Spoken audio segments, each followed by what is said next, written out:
What's up, guys? It's JZNES back again with another video. Today we're here. The 100 hours that I put in for Dragon Quest VII. So yeah, that's a thing. Oh my god. Here we fucking finally are to talk about Dragon Quest VII. This game... Where the fuck is this game? This game has beaten my ass for the past 100 hours, for the past several months. I tried to start it at one point, and I had to restart it, and replay it, and I'll tell you what, this game right here, I mean, specifically, this game right here is a fucking chore. But this game right here is a motherfucking chore. Now, not to say it's not a good game, I'll tell you all right off the bat. I think that there are a lot of great aspects to this game. I think this game, overall, is a good game. The problem comes in, and we'll just get into it right away, because I don't really know.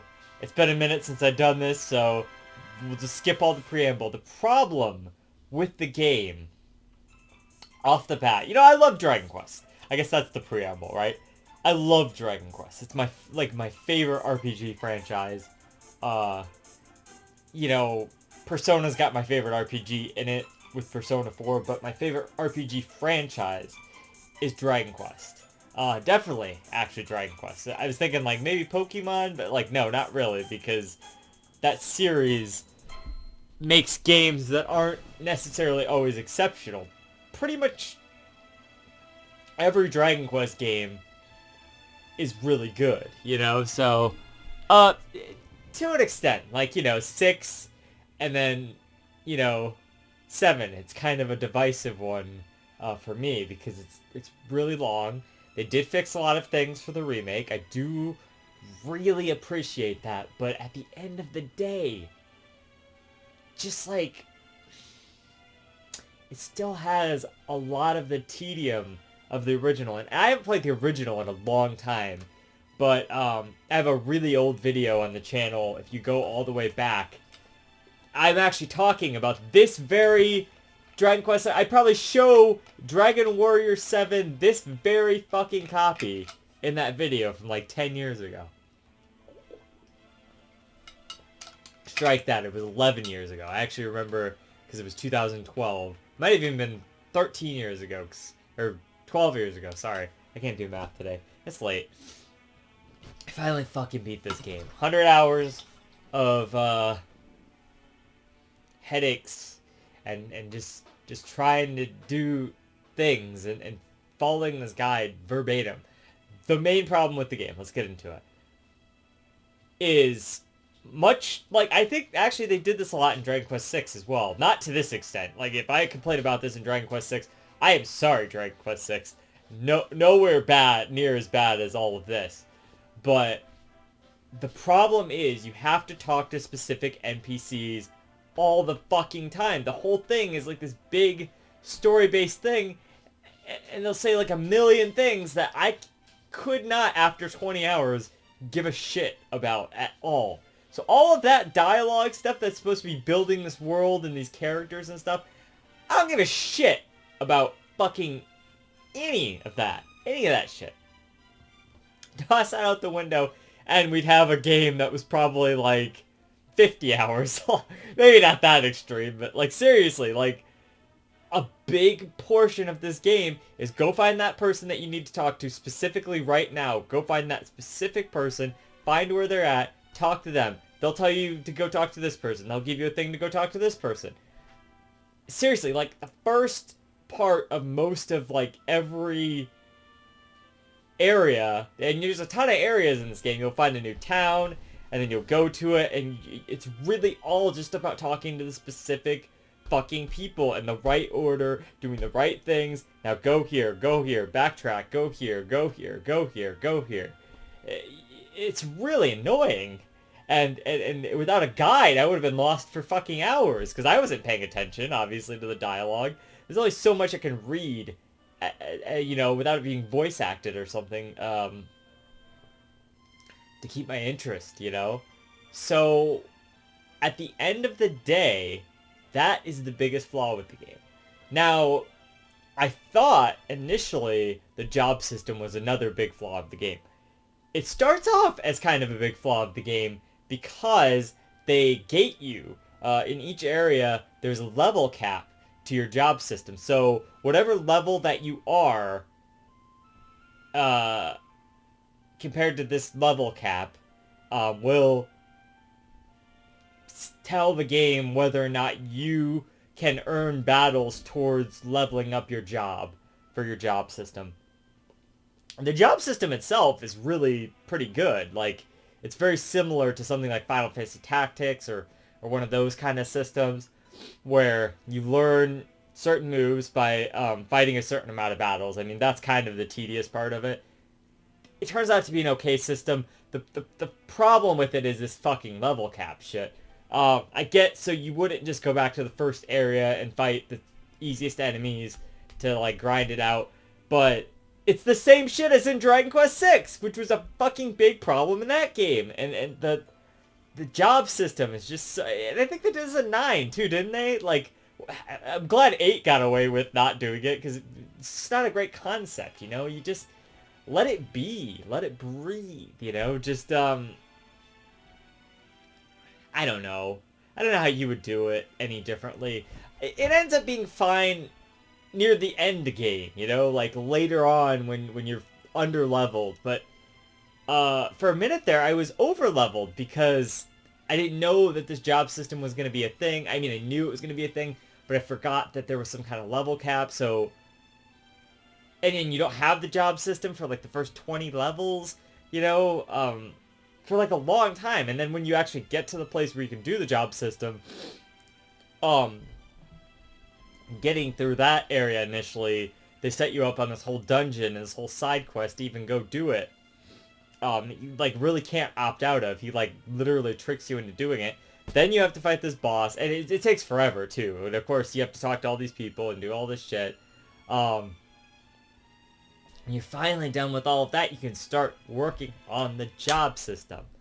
And again, this is a very guide-heavy game. You know, get yourself a fucking guide, because I had to have game facts like constantly pulled up, and especially with the job system, because I wanted to know, when am I going to learn this move, which is a problem that I could have fixed. I ranted about that a long time ago in that old video about Dragon Warrior 7. I think the spells that I was looking for were in that game, but they were locked behind, like, Pirate and, like, Dancer or something. Like, one of the off classes, because I had to do that this time around. I had to level into the first few levels of Pirate, and then with the first few levels of a different class to get the spells that cured Poison and cured Sleep, which, I actually got to the boss that's, like, really far into the game, that, like, really fucking tripped me up before. I beat it in the first try, this time around, but they didn't really put my party to sleep as much. I remember the old game, they constantly were putting your party to sleep, and if you didn't have that sleep curing spell like I didn't, you were fucked. So, that was that, you know. I still like the old game, but I do feel like I did an excessive amount of grinding. I think the end result was like 200 hours, because 100 of those hours was grinding for levels and for the job system, of course. But, you know, at the end of the day, it's like, those are PS1 games, you know, so there weren't as many quality of life improvements to it. They definitely tightened things up a little bit here. I wouldn't say like a ton, but it was better, obviously. So I would say if you have to play this game to play every Dragon Quest game or whatever, you definitely want to play the 3DS version. Like, that's not in question here. I would not recommend you play the PS1 version unless you're emulating it to speed it up or something, which in that case might be helpful. But then again, they have 3DS emulation these days. I would fucking recommend that instead. So, yeah, so those are two really tedious aspects of this game. Mainly that first thing. And that first thing makes this game a chore to play. Aside from that, when you're actually playing the RPG part of the game, you know, doing all the dungeons and whatnot, those are fun. Those are great. The enemies show up on the overworld, so you can see them in almost every dungeon. I say almost because there's like this one dungeon where you have to like go around these like, you can like go off the side of the so it's like a cube, you know, it's like 3D kind of ish. And I don't remember if that was in this game. I do think it was, but like, God, that was something pretty crazy to do. It would have been pretty crazy on the PS1, I guess. Anyway, so yeah, so like that's the only part where you don't really get to see the enemies, and when you're sailing on the overworld. So, I mean, aside from that, pretty much, okay, there were a few like annoying dungeons, like that one, the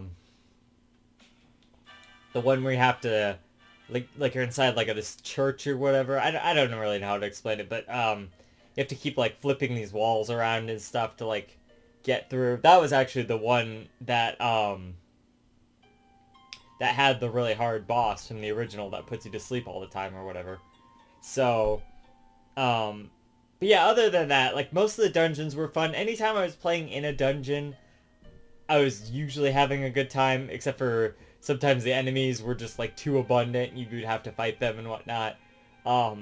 It's kind of that double-edged sword of like, you can see the enemies, you can avoid them, so that is a good thing. But also, it comes down to, like, you know, like, I don't think random encounters is a good system, like, anymore, but it does have its charm and advantages, I guess. I don't know. I've talked about that shit before, but anyway, my point being that,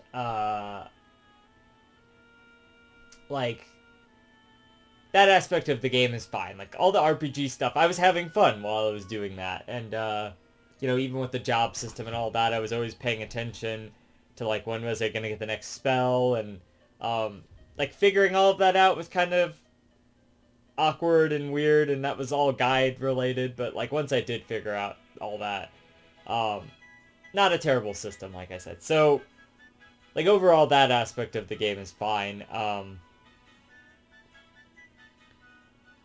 I guess it does get you to do a lot of battles so that you have a lot of money, so that you can usually buy whatever equipment you need. And with the guide, I would always pick up like extra stuff that I could sell and whatever, so that was nice. But yeah, so what else? But like, so okay, so let's get into like the gimmick of the game. The main gimmick of the game, it's what, Fragments of the Forgotten Past or whatever. Yep, that's the one. Fragments of the Forgotten Past. So you find these like stones all over the place, and then often this is why you have to talk to all of those people, because if you miss one of these stones, you cannot progress in the game because they're all pieces to these pedestals that let you go to different areas in the past. So you go to these areas in the past, which is cool. Like, your characters are in the present, but then they go into the past, and then they affect things in the present, and then that island will show up in the world in the present once you've beaten that area, which is cool. So then you get to go and see kind of how things turned out for those characters, or you get to see, like, their ancestors or something, or sometimes there's like this one angel city where they're still alive, and you can just talk to the same people and whatnot. That kind of stuff. You know, it's cool. So it's like, it's a cool concept for sure. And finding all of these fragments can be pretty tedious. And like I was saying, you have to talk to all these people, or you have to find them inside of a dungeon. You just kind of have to know where they're at. Again, why a guide is very helpful for this game. Hi, boy. But, you know, like, it's cool. It's a good concept. It's just getting these things is so fucking tedious sometimes. That's the whole game in general, right? It's just a kind of a tedious game. Not to say it's bad. Like, honestly, I would oh my god, do I want to say that? Jeez, I don't know. Dragon Quest VI is actually shorter, so maybe I would play Dragon Quest 6 before this one, but Dragon Quest 7 actually feels better. It's just way too long is the problem. Had they cut out, like, I don't know, like 30% of this game, maybe made it like 70 hours long, I mean, that still would have been too long, but it would have at least felt tighter and more consistent and whatever. Oh, okay, so another negative of the game, which gets resolved at the very end of the game, which I think they should have resolved this shit sooner. Give me a second.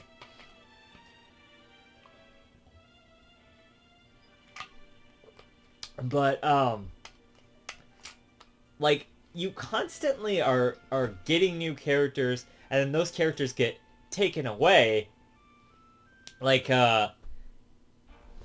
Maribel, who I ended up renaming to Eclipsa just because I thought that was cool. It's like a star reference or whatever.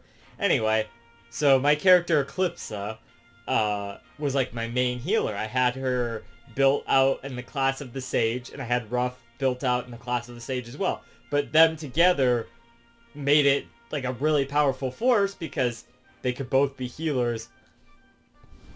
So, and I needed my hero to constantly be doing new classes because there's the hero class, which is the best class, but it's locked behind you doing 3 advanced classes, which makes you have to do the basic classes to be able to get there. And every skill that you learn in a basic class, you get to keep. And you get to learn and know all of those forever, no matter what class you are. But the advanced classes, you don't get to know those skills unless you're in that class. So, but the hero has basically all of those good spells. Like all the good healing spells. It even has Omni Heal near the end, which is great. And like, something else. I think it's like Kazapple or something. Like the one that hits everyone and is like the best one or something. I don't know. It's got all the best stuff in the hero class, but it's locked behind 3 advanced jobs, which takes forever. To put that into perspective, each basic class takes maybe 100 battles, let's say, on average, to master that class or whatever. So to get all of the spells within that class and to master it so you can move on to the more advanced ones, it's going to take 100 battles. So that's a long time of battles. Now, you're going to naturally be doing this through gameplay and stuff, but, you know, often I would just sit there and grind them if I could, if I was under the level cap for that area, because I'd rather have just gotten it out of the way or whatnot. But yeah. I mean, you're in no shortage of battles in the game, but you also have to make sure you're doing those battles, because you can just run past the enemies, like I was saying, and I tended to do that. But it ended up working out. So, you know, those are the basic classes. So that's like 300, 400, 500, because you sometimes you're usually going to need 2 classes to get to an advanced class. So let's say that's like 600 battles. And obviously it wasn't 600 battles, because it was like warrior. It's like, it'd be like warrior, and then I need to be martial artist, and that's one of them. Warrior, martial artist, but it's also warrior and mage. So I mastered mage, clerk, warrior, and martial artist. So between those 4 classes, so let's say 400, that's a more apt number. 400 battles just to master those basic ones. And then the higher up ones are like 150 to 200 battles. 150 is on the low end, like 200 battles is that. And then it's like, I don't know, I think the hero one was like 300 battles. So you can see this takes a long fucking time to do all these goddamn battles. And especially if you're within the system of like, you know, if you're under the level cap, you can do them. But if you're not, then it's such a tedious thing. It's tedious, again. So that's how that works. So that's kind of interesting. I like this system, but, like, it's just very time consuming, like everything else in the game. That's why the game is 100 hours, because you do all this stuff, you know? So, yeah. But, so yeah, you do this whole, you get these fragments, you rebuild these pedestals, you can go to this place in the past. That's kind of a cool aspect. I really do enjoy the idea of that, you know, at the end of the day. I really think that's a cool idea. It's just how you get these fragments and how hidden and shit they are could take you forever to find them if you don't have a guide. So good luck to anybody who was doing this back in the day and didn't get the guide, you know, like, fuck that. Or even recently, if you're trying to play Dragon Quest VII now, I mean, of course we have the internet, and there was always guides on the internet and shit, but you just have to have that stuff on hand, and that's kind of annoying to have to constantly be looking at a guide while you're playing the game, you know, like, it's restrictive is the idea, so. But I didn't mind that. I like I said, I do enjoy this game. I do think it's a good game, despite all of that.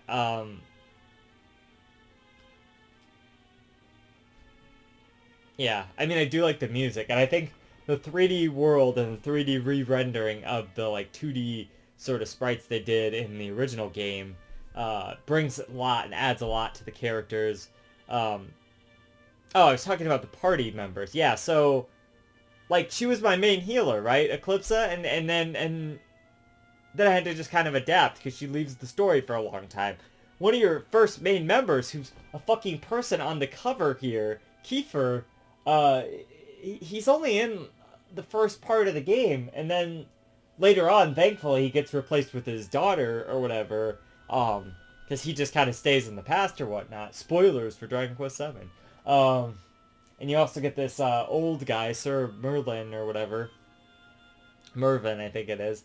But he also leaves at one point.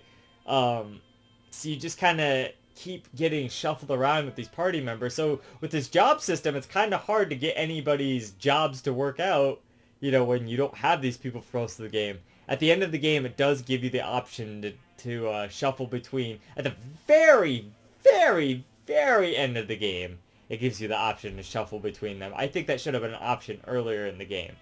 But what I found was I just wanted the party that I always had. The best party I had was my character, the hero, Eclipsa, fucking Ruff, and Ashe or whatever, A-I-S-E-E, or H-E, Ashe, like Kiefer's kid. She and the hero are the two best damage dealers. And I had the other two healing the whole time. And that seemed to work out pretty good, because they were both sages, and I just left them at that. I didn't need them to learn any other classes or anything, because they weren't going to get anywhere with that. Sages was their best motive in life, you know, basically. So I just kept them at that. They were healers the whole game. They had multi-heal, Kazing, all the good shit. The only thing they didn't have was Omni-Heal, which, you know, so be it. Because you can only learn that as the hero, I think, anyway. Yeah, and Ashe, I'm gonna say Ashe learns Song of Salvation, which is a move that,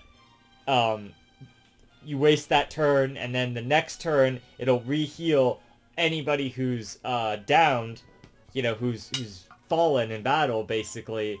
So that was really helpful. I actually used that on the final boss. I didn't even know she knew that until then. But, so that's a really helpful thing, and she just learns that through level up. I think that's, like, at the end of one of the jobs for you to learn, so that's a super handy move for her to just kind of learn. Yeah, so that's good. So I like that. But, like, yeah, so I mean, I like the aspect that you kind of get to mold these characters to be whatever classes you need them to be. I think they're kind of predisposed to, like, being better at magic or worse at magic and stuff, like a little bit, but it really is just mostly the same at the end of the day. So, like, yeah. So I like that. I think that worked out good, other than the fact that they keep taking away these characters from you throughout the story. And that gets really annoying, you shuffling around these characters all the time. So, yeah.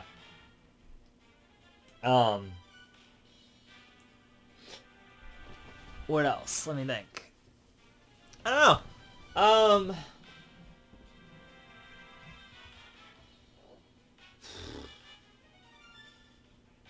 Other than that, it's just like a typical Dragon Quest game, you know? You get the ship, you get like this weird rock thing you can fly around in near the end of the game.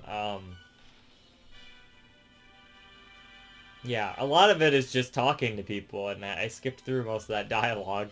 There were a couple of good stories. I barely remember them now. The one that I can think of right now was there was one where there was this robot, and you have to take him around and stuff. And then in the future, he's still there, and he's like, the people want to take him and put him on display at a museum or something, but he's still trying to like make his master better, who died of like old age or whatever. And he's like still there making him soup and whatever, and I'm just like, this is like the saddest fucking shit. Like, you really feel that one. I know the most of the other ones were probably meant to make me feel, but I did not, because I was so bored of the tedium at that point. But that one got me. I mean, that was still earlier on in the game too, so I was still kind of caring at that point. God, I mean, there were some interesting ones, but like, by the end of the game, I just did not fucking care. You could only do so much to make me care within 100 hours. Now, Dragon Quest VIII is a great example of a game that goes over 100 hours and makes me care for the whole time. You know, but that game doesn't suffer from a lot of the problems this game suffers from. There's voice acting. There's emotions and animations when people are talking. There's cutscenes, you know, things happening in those scenes. You know, you still have to read some dialogue, but a lot of it is voice acted, and that's nice. And you have characters you actually care about and have backstories and shit. And this game doesn't really have a lot of that. I mean, they kind of do that, but like, I don't know. It's not super in depth, you know. Yeah. So, I don't know, but it looked good. The music was good, like I said. Pretty good soundtrack. It's kind of hard to fuck up a Dragon Quest soundtrack, but this one was good. What else? I don't know. The final boss, like, he wasn't that hard, but I mean, like, it did take me 2 tries to do. I never really took more than like 1 or 2 tries for any boss, so that was pretty good. I do remember on the PS1 version, I would have to retry a lot, but no, yeah, this time it was pretty smooth sailing. I guess because I was probably better at the job system too. But yeah, he was difficult, but I got in a rhythm where I finally kind of got him down there. He did kick my ass a couple of times though. He's got a disruptive wave thing, which is always the most annoying thing for a boss to have. Is you know, you're buffing up yourself, and so I would basically just spend most turns rebuffing myself. Like, I would use, he has like fire and ice attacks, so I'd use like insulate to knock down the damage on that, and then like buff, I'd be oomphing, you know, my character, and then Ashi, because those were the 2 damage dealers. But then he would just do the disruptor wave, so I'd have to set it all up again. But usually he'd waste his turn on the disruptive wave, which is good. So I don't know. So it worked out in the end. Not too difficult, but each form of his, he's got 4 forms, and each form has like, the first one's like 3,300, and then the next one's like 3,500, and the next one's like 3,000, and the next one's like 4,500, you know. So it was a lot. It just takes a long time. Again, like everything else in the game, just a little bit tedious, you know. So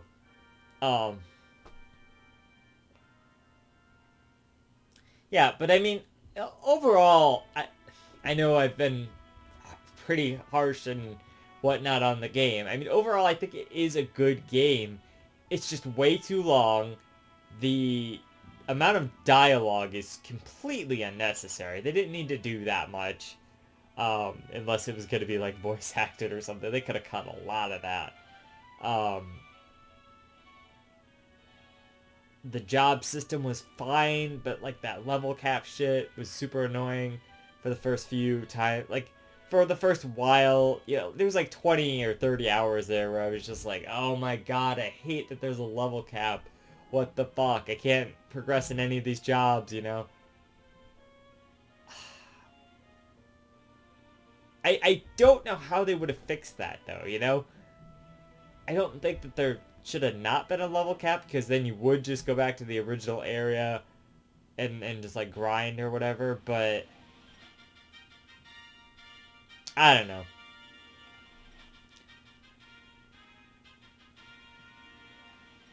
I mean, I guess that's fine. I guess they did fine. Like I said, it's not too bad. And you get to pretty much like kind of customize your characters through that, and I think that's pretty nice, you know. So yeah, so you know, I'll let them slide on that one. I mean, that's not such a bad aspect. Again, the music's great. The graphical 3D kind of reimagining remake sort of thing was good. The fact that it's on 3DS, so it's portable, I mean, that's always an instant plus. Yeah, I mean, I like it overall. It's just a really tedious game, and it didn't need to be 100 hours long, is the real problem with the game. So, um, I think I'm gonna give it like a solid 8 out of 10. You know, not like a wow score, but like not like a terrible score either. Obviously, like I said, I liked it. I enjoyed a lot of the game. You know what? No. We can't do 8 out of 10. That's too much. Let's do like 7.7 or so. 7.7? 7.5. We're gonna give it a 7.5 because there were some flaws, you know? But it wasn't awful either. I really did enjoy it, but I think 8's a little strong. Yeah, 7.5 I think is a good thing. You know, the music and stuff redeems it. It's just that dialogue, man. It just takes forever. I just can't stand that. Some of the tedium of like finding the mysterious fragments and stuff. Those were cool. I like that concept. It's just the way it was done. It's just, oh my god, you know. So I don't know. Like overall, it's still good though. I like it. I mean, it's a decent entry into the Dragon Quest franchise. The problem is that franchise is very well filled with like so many good games. The first game is a classic. The second game has its problems, but it's still a good game at the end of the day. The third game is actually really good. Again, pretty long, but it's actually still a pretty good game. The fourth game is good. You know, the fifth game is a classic. I love that one. That's a top tier Dragon Quest right there. Number 6 is like, you know, it's probably like the worst one. You know, and then there's 7. It's just like, yeah. You know, 8 is great, and then 9 is like, you know, it's pretty good. So, and 11 is great, so you sit with 7 and 6 that are like, yeah, these are okay, you know? And they just are kind of lower on the list. And, you know, maybe 2 as well, but yeah. I don't know. It's good though. I do like it. Like I said, the music's good and the areas are cool and stuff, but I don't know. That's about all there really is to say about it. I mean, it's another Dragon Quest, you know?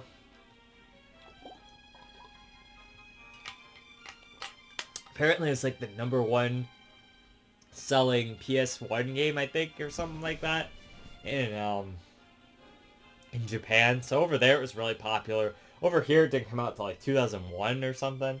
I don't even remember. What was it, like 2000? It was pretty late here on the 3DS too, if I remember right. 2013. Well, wait, what's 2016? That might have been it. 2016? Huh. I don't know. I don't know what 2013 would have been then. Anyway. Yeah.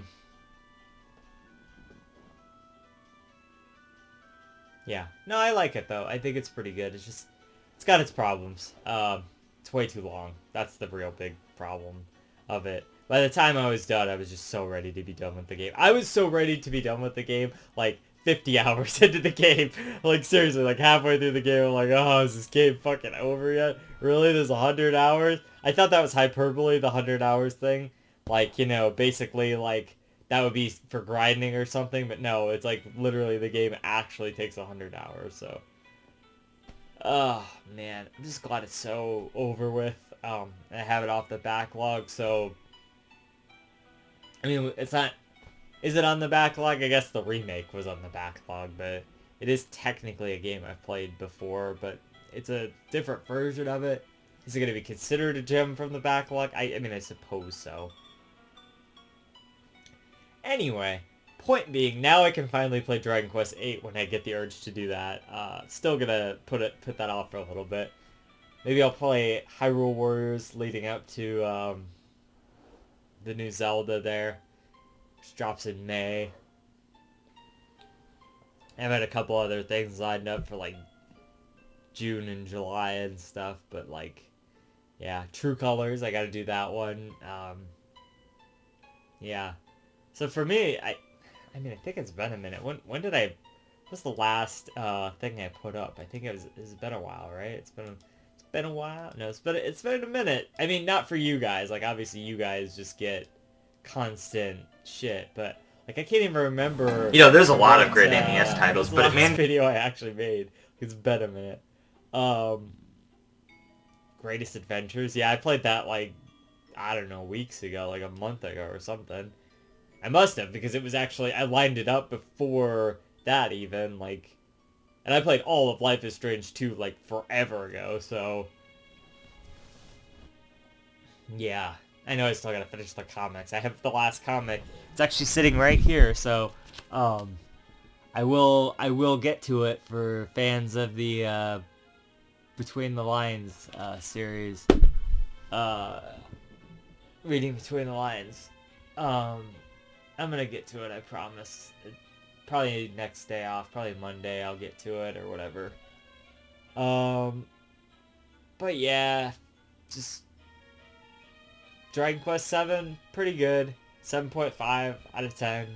We'll see what the future holds for whatever the next game is. So until then, keep it classic. Stick around for more reviews, underrated games, and I'll see you guys in the next one. JZNES.